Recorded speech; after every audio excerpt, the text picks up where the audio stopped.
So some of you aren't going to like this, but being in a homosexual relationship is just as bad as an adulterous or fornicating one. Some of you won't like that, but sometimes the truth offends people. And the reason why I say this is because I think it's all too common in the world we currently live in that there are a large group of Christians who view homosexuality and transgenderism as if it is worse than any of the sins they are committing. And that's pride, something that I'll make another video about another time. But if you are viewing pornography, you are committing the same sin.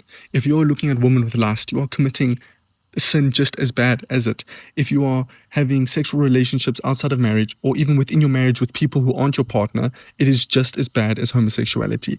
So we need to stop villainizing homosexuality as if it is one of the worst sins, or that it's worse than any sin that a straight person can commit. And it just bothers me when I see Christians villainize it and attack it aggressively as if their friend or themselves who are lusting after women and watching pornography every night, as if they are any better than the person who's in a homosexual relationship, or the person who's married to someone and is constantly having affairs on them is any better than the person in a homosexual relationship. Now, of course, I'm not condoning it. Sin is sin, though. Sin is sin, and no matter what sin it is, it draws you away from God. So do homosexual people need God? Of course they do. But does your friend, or do you, who view pornography and lust after women all the time and have sexual relationships outside of the bounds of marriage, you also need God. Okay. I just wanted to get that straight because it bothers me when I see Christians attack the LGBT plus whatever community more than they like to attack the very sins that either they themselves commit or the people around them commit.